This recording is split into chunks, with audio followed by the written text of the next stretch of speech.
விழாவிற்கு வருகிறதற்கும் மருதுபாட்டி அம்மாவுக்கு முதலுங்க வணக்கம். ஆமாம், லீலா அம்மா. எங்களுக்கு வந்து இங்கே வந்து ஷீலாவை தெரியும் மலையாளத்தில், அப்புறம் சைலாவை தெரியும், இப்போ லீலாம்மா. நீங்கள் இங்கே வந்து தான் நிறைவு. ஆமாம், உங்களை மாதிரி பெரியவங்க வந்து வாழ்த்தணும். ஒரு விஷயம் தெரிஞ்சு போச்சு. இப்போ லீலா அம்மா வந்து அங்கே போய் சொல்லி தமிழ் இயக்குனருக்கு யாருக்கும் வாய்ப்பு கிடைக்கும், உதயகுமார் வாய்ப்பு கிடைக்காது. அவர் பேசின பேச்சு அப்படி. திருப்பி எனக்கு கூட கொடுத்துருவாங்க, தான் பேரரசு போயிட்டு போகிறாரு, இன்னொரு படம் கொடுக்கலாம்ட்டு. உதயகுமார் சாருக்கு இந்த அப்படி இந்த வீடியோ இருக்குல்ல, உங்களுக்கு நான் அனுப்புகிறேன். இதை நீங்கள் அம்மாவை போட்டு காட்டுங்க மலையாளத்தில். இங்கே டேரக்டர் உதயகுமார் பேசின வீடியோவை உங்களுக்கு அனுப்புகிறேன், நீங்கள் அம்மாவில் போட்டு காட்டுங்க. எல்லாரும் கிடைக்கும், அவர் கிடைக்காது. அது மேட்ரு. ஏன்னா மலையாளம் வருமான ஆளுக்கு. இங்கே வந்து நம்ம விஜய் விஷ்ணு, ஜெய் விஸ்வா, அவர் கோரிக்கை வச்சார், நடி சங்கத்தில் ஆளும் கூட்டு வாங்கன்ட்டு. இங்கே எல்லோரும் நடிகர் எல்லாருமே. உதயகுமார் பெரிய நடிகர், நான் சின்ன நடிகர், அண்ணன் ராஜன் சார் நடிகர் தான். நம்ம நடிகரை ஒத்துக்க மாட்டேங்கிறாங்க. நீங்கள் நடித்தா கூட நடி சங்க ஆள் கொண்டு வரணுமா? நம்ம இங்கே நடிகர் இல்லை. நீங்கள் நடி சங்கத்தில் முக்கியமான கோரிக்கை ஒன்று வைக்கணும். என்னென்னா, ஒரு ஆடியில் சொல்லி அதை நடித்து ஹீரோ முதல்ல வர சொல்லுங்க. மற்ற நடிகை அப்புறம் வரலாம். அவங்க வர மாட்டேங்கிறாங்க இப்போ.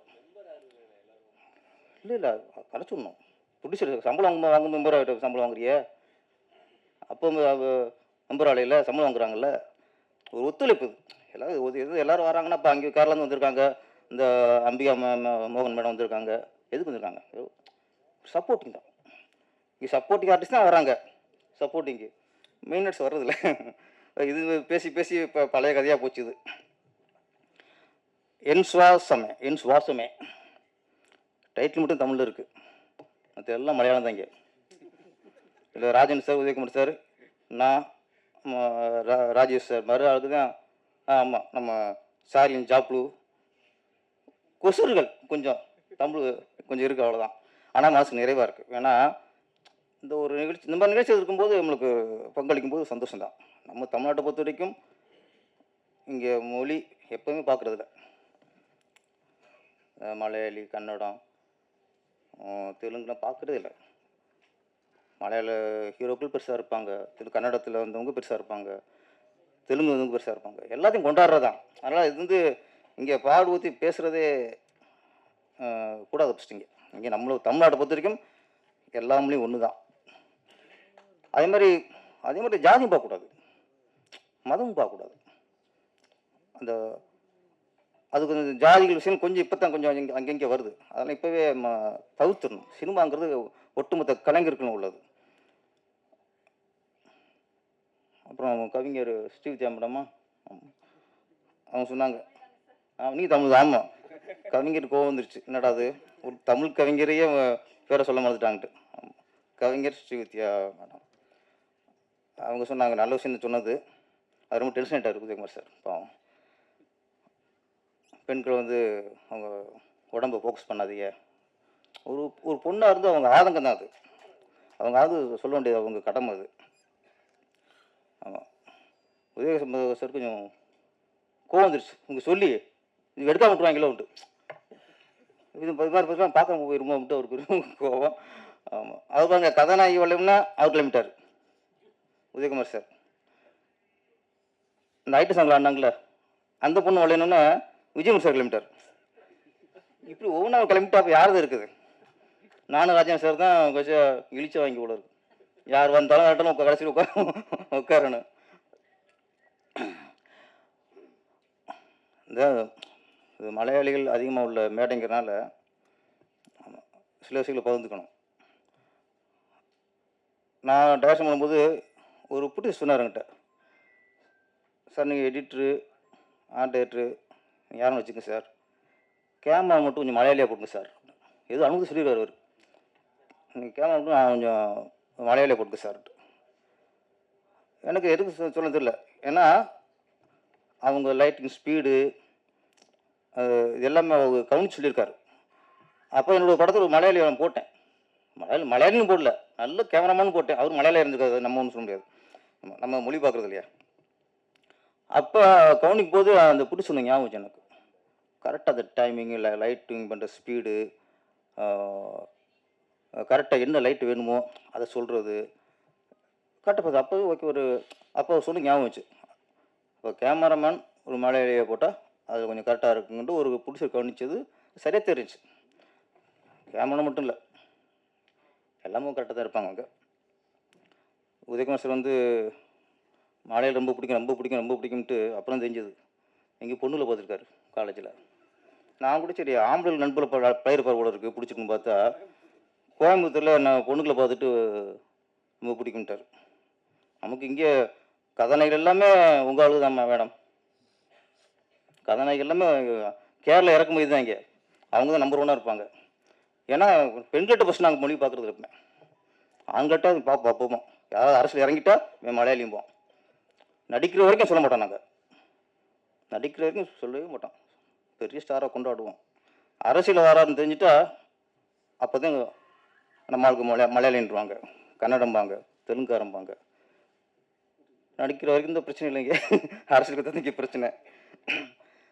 ஆனால் உதயகுமார் சார் வந்து கதாநாயகிகள் பெண்கள்லாம் பார்த்துட்டு மலையாளம் ரொம்ப பிடிக்கும்ட்டார். எங்களுக்கு எல்லாருமே பிடிக்கும், எங்களுக்கு ஹீரோக்களும் பிடிக்கும், எல்லாரும் பிடிக்கும். இந்த படம் தமிழ் மலையாளம் 2 வருஷம் நாங்கள் அப்படி ஒன்றுமே இல்லை. எங்களுக்கு தெலுங்குலேருந்து நிறைய படங்கள் டப் பண்ணியிருக்கோம். கன்னட படம் நிறைய படம் டப்பாக இருக்கும், ஹிந்தி படம் கூட டப் பண்ணலாம், இங்கிலீஷ் பண்ணியிருக்காங்க. ஆனால் மலையாள படம் வந்து இங்கே டப்பாகாது. ஏன்னா எங்களுக்கு மலையாளம் ஒன்று தான், தமிழ் ஒன்று தான். அப்போ மம்முட்டி படம் எல்லாமே ஐயது கிரியேட்டாக இருக்கட்டும், நிறைய படங்கள் அப்படியே ரிலீஸ் பண்ணுவாங்க. அப்படியே ரிலீஸ் ஆகி இங்கே ஸ்ட்ரெயிட் மலையாள படம் ரிலீஸ் ஆகி 100 நாள் ஓடும். அங்கே அந்த இது டப் பண்ணுறதோ அது மாதிரி ரீமேக் பண்ணுறதோ அதிகமாக இங்கே இருக்காது. ஏதோ ஒரு 1000 படம் 2 படம் தான். அது எப்படி இங்கேருந்து மலையாளத்து கன்னடத்துக்கு ரீமேக் ஆகி அங்கேருந்து அப்போ நாங்கள் இங்கே வாங்குவோம். அது சந்திரமுகி அந்த மாதிரி ஒரு சில படங்கள் தான், அது ஒரு ஸ்ட்ரெயிட்டாக வாங்க மாட்டோம். இது வந்து 2 வருஷங்கிறது எப்போவுமே தமிழுக்கும் மலையாளுக்கும் வித்தியாசம் இல்லை.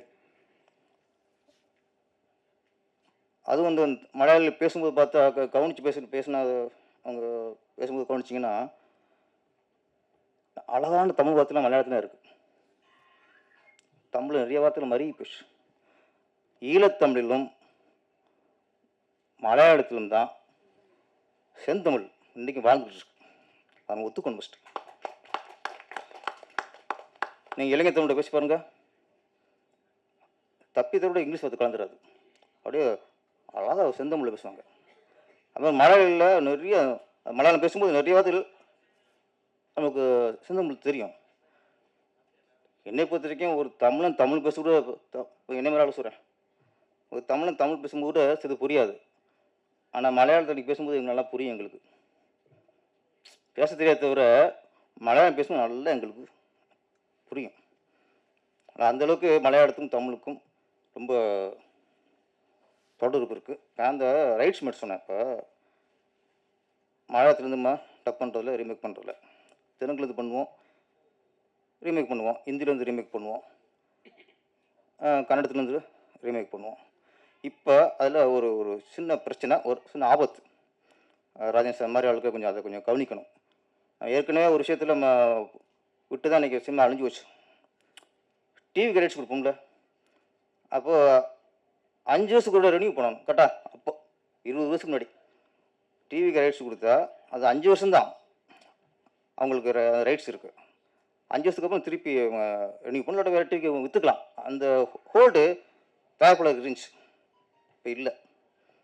அது எப்படியோ அதான் சில நேரத்தில் அப்படியே விட்டுருவோம். இப்போ ஒரு படத்தை ஒரு டிவிக்கு கொடுத்துட்டோம்னா லைஃப் லாங் அவங்களுக்கு தான், ஜென்மத்துக்கு நம்ம திரும்பி வராது. நமக்கு சம்மந்தமாக போயிடும். ஒரு தயாரிப்பாளர் இருக்கும், அந்த படத்துக்கு சம்மந்தம்லாம் போயிடும். அதே ஒரு ஆபத்து இப்போ வருது. என்னென்னா, ஒரு காலத்தில் சிரஞ்சீவி படம் பெரிய ஹிட் ஆகும், இங்கே ரீமேக் பண்ணுவாங்க. அப்புறம் மகேஷ் பாபு படம் அங்கே தெலுங்கு ஹிட் ஆகும், இங்கே ரீமேக் பண்ணுவாங்க. அது நிறைய ரீமேக் பண்ணுவாங்க. அது மாதிரி தமிழ் பெருசு வெரி ஹிட் ஆகும். இப்போ தமிழில் இப்போ அது காலத்தில் சட்டம் ஒரு ரிட்டரை அந்த பண்ணணும், ஹிந்தியில் ரீமேக் ஆச்சு. மலையூர் முட்டியான் கங்குவான்ட்டு இந்தியில் ரீமேக் ஆச்சு. இங்கே நாட்டாமை தெலுங்கில் பெத்தராயிடுன்னு ரிலீஸ் ஆச்சு, ரீமேக் ஆச்சு. இப்போ எங்கள் சின்னராஜா பாயகராசர் படம் இந்தியில் ரீமேக் ஆச்சு. ஒரு கைதின் டைரி அது இந்தியில் ரீமேக் ஆச்சு. சின்னராயுடு சின்ன கவுண்டர் சின்னராயுடு ரிலீஸ் ஆச்சு. சின்ன தம்பி இப்படி நிறைய படங்கள் இங்கே மிக பெருசாக வெற்றி அடைஞ்ச படங்கள் வந்து அங்கே இன்னொரு ஹீரோ வச்சு தெலுங்குலேயோ ஹிந்திலேயோ கன்னடத்துலேயோ ரீமேக் பண்ணுவாங்க. அதே மாதிரி அங்கே போக்கிரி மகேஷ் பாபு நடித்த படம் அது அங்கேயும் போக்கிரின்னு ரிலீஸ் ஆச்சு, விஜய் சார் நடிச்சு. ஒக்குடு அப்படின்ட்டு பெரிய ஹிட்டு மகேஷ் பாபு நடித்த படம் அது இங்கே சில பரபரப்பு அடங்கிட்டோம்.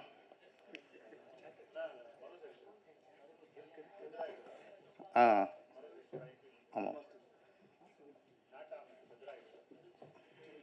பேசலாமா? நல்ல ஒரு ஃப்ளோவில் போய்க்கிருந்துச்சு. மாஸ்டர் நல்ல படத்தில் டிக்கெட் ஃபைட்டு விடுவேன் பாங்கில்ல. ஆமாம், அதுதான் அதை பற்றி பேசிக்கிருக்கேன். இப்போ சொன்ன மரசிருத்திரா அங்கே வந்து ஏக் துஜே கேலியே இப்படி நிறைய படங்கள். இப்போ அது நடக்குதா ராஜன் சார்? அண்ணா கொஞ்சம் முக்கியமாக விட்டேண்ணே.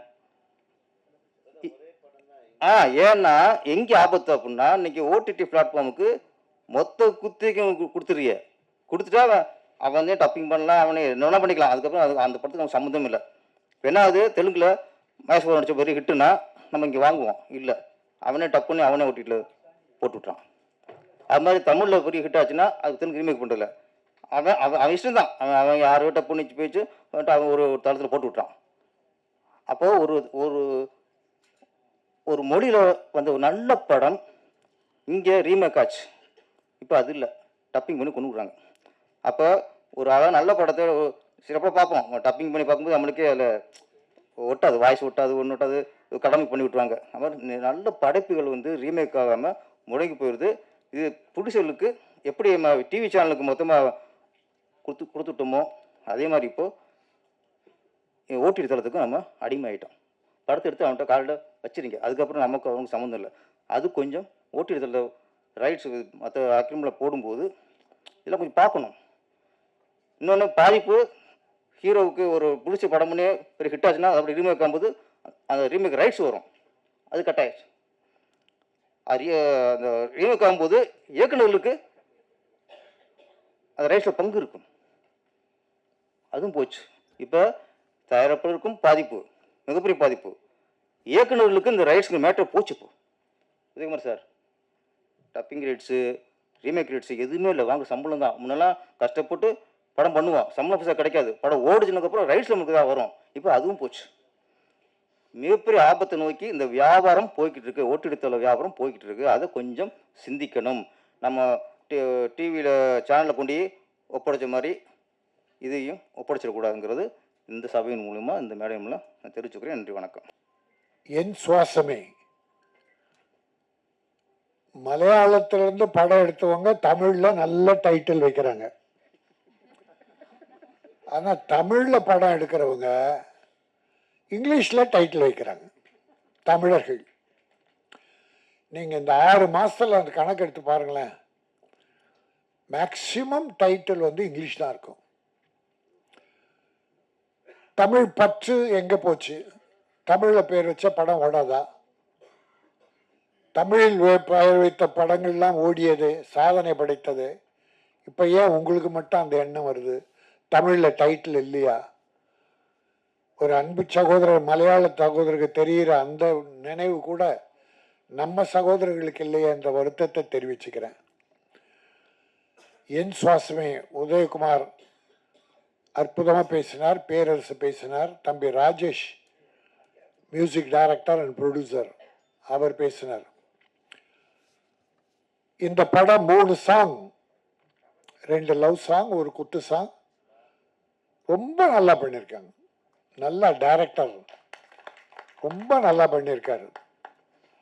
அப்புறம் ஒளிப்பதிவு இயக்குனர் அண்ட் ஒளிப்பதிவா 2 இருக்கிறதால ரொம்ப காம்பேக்டாக அழகாக பண்ணியிருக்காரு. நல்ல லொக்கேஷன்ஸ் எல்லாம் பண்ணியிருக்காரு. அது என்னன்னா ஒளிப்பதிவாளர் டைரக்டர் இருக்கிறதால கொஞ்சம் சீக்கிரமாக முடிச்சிருவாங்க. அதுலேயே மலையாள படங்கள்னும் போது தேவையில்லாத செலவுகள் எதுவுமே இருக்காது. அந்த படத்துக்கு என்ன வேணுமோ அதை மட்டும்தான் செலவு பண்ணுவாங்க. என்ன தேவையோ அதை பண்ணுவாங்க. அதனால செலவு கம்மியாக இருக்கும். அது மட்டும் இல்லை, ஆர்டிஸ்ட் நடிக்கிறவங்க கதைக்காக ஹீரோவை தேர்ந்தெடுப்பாங்க. நம்ம கிட்ட ஹீரோவுக்காக கதை நிறைய, எல்லாரையும் சொல்ல, ஒரு 60% ஹீரோவுக்காக கதை பண்றாங்க. ஆக கதைக்காக ஹீரோ வைக்கும்போது தான் படங்கள் வெற்றி பெறுகின்றன. நீங்க எத்தனை படம் குடிசையில மம்முட்டி மோகன்லாலும் வேட்டி சட்டை கடைசி வரைக்கும் மாற்றவே மாட்டாங்க. வேட்டி சட்டை தான் அப்படின்னா அதைத்தான் போடுவாங்க. உட்காந்து எல்லாரோட டீ சாப்பிடுவாங்க. எல்லாருக்கும் பரிமாறுற உணவு தான் தருவாங்க. ஆக அப்படிப்பட்ட ஹீரோக்கள் அங்கே இருக்காங்க. சிலர் இங்கே நம்ம ஆளுங்க இருக்காங்க, ப்ரொடியூசரோட நல்ல ஒத்துழைப்பு தர்றவங்க. இது எல்லாத்தையும் விட இன்னொரு ஒரே ஒரு உதாரணம், அங்கே எவ்வளோ சிறப்பாக ஹீரோக்கள் ஒத்துழைப்பு தர்றாங்கன்றதுல மம்முட்டி ஒரு பெரிய உதாரணம். இங்கே ஏவிஎம் ஸ்டுடியோவில் ரூம்ஸ் இருக்கு, மேக்கப் ரூம் இருக்கு, ஏசி ரூம் இருக்கு, எல்லாம் இருக்கு. அன்னைக்கு எம்ஜிஆர் சிவாஜி எல்லாம் ஏவிஎம் ஷூட்டிங்னா அந்த ரூம்ல இருந்து மேக்கப் போட்டு தான் எல்லா நடிகர்களும். ஆனால் ஏவிஎம்லேயே ஷூட்டிங் நடத்தாலும் கேரவன் வைக்கணும். இப்போ கேரவன் இல்லாம எந்த ஆர்டிஸ்டும் இல்லை. ஆனால் மம்முட்டி சொந்தமா அவரே கேரவனை வாங்கிட்டார். ப்ரொடியூசருக்கு அந்த செலவு வைக்கிறது இல்லை. கேரளாவிலிருந்து தமிழ்நாட்டில் ஷூட்டிங்கா கேரவன் இங்கே வந்துடுது. ஏன்னா தம்பி தேனப்பன் ஒரு படம் எடுத்தார். அந்த படம் பேர் பேரழகி என்ன நினைக்கிறேன், பேரன்பு. பேரன்பு அந்த படம் ஷூட்டிங் அப்போ என்ன அன்னைக்கு தான் இன்ட்ரோடியூஸ் பண்ணாரு மம்முட்டிக்கு. இங்கே கோட்டூர்புரத்தில் ஷூட்டிங், நடு தெருவில் ஒரு கேரவன். அண்ணா இந்த கேரவன் யார் தெரியுமான்னு. என்ன யாரோ வாடகை விடுறவனா இருக்கும், ஒரு நாளைக்கு 15-20 ரூபா செலவாகுது. இல்லைன்னா இது மம்முட்டி சொந்தமாக வாங்குது. டீசல் முதல் கொண்டு அவர் தான் போட்டுக்குவார், டிரைவர் பேட்டா முதல் கொண்டு அவர் தான் கொடுப்பார். நாம 3 கோடி 5 கோடி இல்லை 50 கோடி வாங்குறோம். அதில் ஒரு கேரவான் வாங்கி ப்ரொடியூசருக்கு ஒரு சின்ன செலவை கட்டுப்படுத்தக்கூடாதா? இதை பார்த்தா சின்ன நடிகர்களுக்கெல்லாம் கேரவான் கொடுக்க ஆரம்பிச்சிட்டாங்க. ஒரு ஷூட்டிங்கில் பார்த்தா 9 கேரவான் நின்னுது. ப்ரொடியூசருக்கு எப்படி செலவு அதிகமாகுதுன்றதுக்காக சொல்ல வர்றேன். ஹீரோயினி அவுட்டோர் ஷூட்டிங் மஸ்ட், கண்டிப்பாக வேணும். ஏன்னா நம்ம லேடிஸ் அவங்களுக்கெல்லாம் ஒரு பாதுகாப்பு வேணும், ஹீரோக்கள் பாதுகாப்பு வேணும். பட் ஸ்டுடியோக்குள்ளே நடக்கிறது கூட ஒரு நல்ல பங்களாவில் நடக்கிறது, ரூம்ஸ் இருக்குது, அங்கே கூட பண்ணுறதால ஒரு செலவு. ஆனால் கேரளாவில் இப்படிப்பட்ட எந்த கடுங்காப்பி மம்முட்டியும் மோகன்லால எல்லாரும் குடிக்கிற அந்த டீ எல்லாரும் சாப்பிடுவாங்க. ஆக இன்னைக்கு மருது பாட்டி எனக்கு கொஞ்சம் தமிழ் தெரியும்னுச்சு. நீங்கள் பேசுறது கொஞ்சம் தமிழில் கொஞ்சம் தமிழ், அழகிய தமிழ். பாரதியார் பாடுவார், சிந்து நதி மிசை நிலவினிலே சேர நன்னாட்டிளம் பெண்களுடனே. சேர நாடுனா கேரளா, சேர நாட்டிளம் பெண். பாரதியார் பாருங்க, நம்ம உதயகுமார் மாதிரியே அந்த பெண்களை எங்க தேர்ந்தெடுத்தார் பாருங்க. சேர நாட்டிளம் இளம் பெண்களுடனே சுந்தர தமிழினில் பாட்டு, சுந்தர தெலுங்கினில் பாட்டு இசைத்து தோணிகள் ஓட்டி விளையாடின யாரு? தமிழன். கேரள பெண்ணு தமிழன், பாட்டு தெலுங்கு. ஆக ஒரு ஐக்கியத்தை உருவாக்குறது பாரதி பாடினார். அப்போ கேரள பெண்கள் அழகா இருப்பார், தமிழ்ல இருக்காங்க. பட் அப்படிப்பட்ட பெண்களே நம்ம பத்மினி, இன்னைக்கு நயன்தாரா, நிறைய பேர் இருக்காங்க. தெலுங்குலேயும் வந்திருக்காங்க, கன்னடத்திலேருந்து வந்திருக்காங்க. ஆக அழகு என்பது எல்லா இடத்துலையும் இருக்குது. அதில் குறிப்பாக அதிகமாக கேரளாவில் இருக்கு. நல்ல மனம் படைத்தவர்கள். தமிழும் மலையாளம் அதிக வித்தியாசம் இல்லை. தமிழை மலையாளத்தில் பேசும்போது இன்னும் அழகு இருக்கும். ஆகவே அது மட்டும் இல்லை, தம்பி சொன்னார் டிக்கெட் விலையை ப்ரொடியூசர் கவுன்சில் ஏதோ ரெக்கமெண்ட் பண்ணியிருக்காங்கன்னு. நான் ரொம்ப காலமாக சொல்லிட்டு இருக்கேன், சின்ன படங்களுக்கு 60 ரூபா, 80 ரூபா, 100 ரூபா. ஏழைகள் வந்து படம் பார்க்கணும். இப்போ 150 ரூபா, 100 ரூபாய்க்கு மேலே இருந்தால் எந்த ஏழையும் வர்றதில்லை. ஆகவே சின்ன படம் ஓடணுன்னா தமிழக முதல்வர் அவர்கள் அருள் கூர்ந்து இங்கே ஒரு 450 கோடியில் 140 ஏக்கரில் பூந்தமல்லியில் ஒரு ஸ்டுடியோ கட்ட போகிறாரு மாடர்னா. மகிழ்ச்சி, வரவேற்கிறோம், வாழ்த்துக்கள். அதே சமயத்தில் தேட்டர்களும் சின்ன தேட்டர்கள் உருவாகி இப்போ இருக்கிற தேட்டரில் டிக்கெட் விலையை குறைச்சி ஏழைகளும் குடும்பத்தோடு இந்த படம் பார்க்கணும் என்பதை சொல்லி, இன்னொன்று, ஒரே நாடு ஒரே உணவு ஒரே மதமாக சொல்லிட்டு இருக்கோம். ஆனால் தமிழில் படம் எடுக்கும்போது சென்சார் ரொம்ப ஜாக்கிரதையாக பார்த்து கட் பண்ணுறான். சின்ன படங்களுக்கு அதிகமாக கட் பண்ணுறான், பெரிய படங்களை சுமாராக தான் கட் பண்ணுறாங்க, கொஞ்சம் நிறைய விட்டுடுறாங்க. ஆனால் வெப் சீரியல்னு ஒன்று இருக்குது, யாராலுமே பார்க்க முடியாது. நீ குடும்பத்தோட குழந்தை குட்டிகளோட பார்க்க முடியாது, சென்சார் கிடையாது. வெப் சீரியல் மட்டும் எதுக்கு சென்சார் இல்லை? இப்போ நம்ம கஷ்டப்பட்டு எடுக்கிற படங்களை சென்சார் பண்ணுறீங்க. பண்ணணும். அந்த அம்மா கூட கவிஞர் சொன்னாங்க, நிறைய பெண்கள் கூட அப்படின்னு. அது சிலருக்காக, கமர்ஷியலுக்காக சில ப்ரொடியூசர் பண்ண வேண்டியிருக்கு, வேறு வழி இல்லை. அது அழகா எல்லாரும் குடும்பத்தோடு உட்கார்ந்து பார்க்குற அளவுக்கு அது இருக்கணும். ஆனால் வெப் சீரியல் கேவலமாக இருக்கு. நம்ம தமிழர்கள் கூட சிலர் அந்த படத்தை எடுத்து வல்கர் கெட்ட வார்த்தை அவ்வளோ யூஸ் பண்ணுறாங்க. ஆக மத்திய அரசு வெப் சீரியலுக்கும் சென்சார் கொண்டு வரணும் என்பதை சொல்லி, இந்த என் சுவாசமே ஒரு அற்புதமான படைப்பாக வர வேண்டும். தமிழ் தெலுங்கு, இப்போ பாருங்க, தெலுங்குல எடுக்கிற படங்கள் பூரா டப் பண்ணி விஜய் டிவி ஓடிடியில் விடுறான். அதில் தமிழ் வில்லன்கள் எல்லாம் பயன்படுத்துகிறாங்க. ஒரு தமிழ் டப் பண்ணொன்னு சரத்குமார், சத்யராஜ், நாசர், சமுத்திரகனி, இன்னும் நிறைய நடிகர்களை தெலுங்குல ஃபிக்ஸ் பண்ணி நடிக்க வைக்கிறாங்க. அது என்னன்னா தமிழில் டப் பண்ணி இருமொழி படம் மாதிரி ஆக்கிடுறாங்க. அந்த மாதிரி தமிழும் மலையாளம் பண்ணது பெஸ்ட். நீ காஸ்ட் ஆஃப் ப்ரொடக்ஷன் அதிகமாகிடுச்சு. அப்போ ஒரு படம் இருமொழியில் எடுத்தால்தான் செலவினங்களை கட்டுப்படுத்த முடியும், ஈஸியாக ரிலீஸ் பண்ண முடியும். ஆகவே நல்ல அறிவுத்தரத்தோடு நல்லா யோசித்து அற்புதமாக பண்ணியிருக்கீங்க. இந்த டைரக்டரை பாராட்டுகிறேன். ப்ரொடியூசர்ஸ் நம்ம அருமை தம்பிகள் எஸ்கேஆர், அர்ஜுன்குமார், ஜனனி அவர்களை பாராட்டுகிறேன்.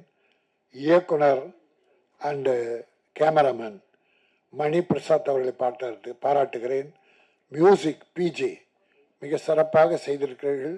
உங்களுக்கும் இதில் ஒரு நல்ல முன்னேற்றம் கிடைக்கும். ஆக கலந்து கொண்ட அத்தனை பேரையும் பாராட்டி, என் சுவாசமே தமிழக மக்களின் சுவாசமாக விளங்க வேண்டும், வெற்றி பெற வேண்டும் என்று வாழ்த்து விடைபெறுகிறேன். நன்றி, வணக்கம்.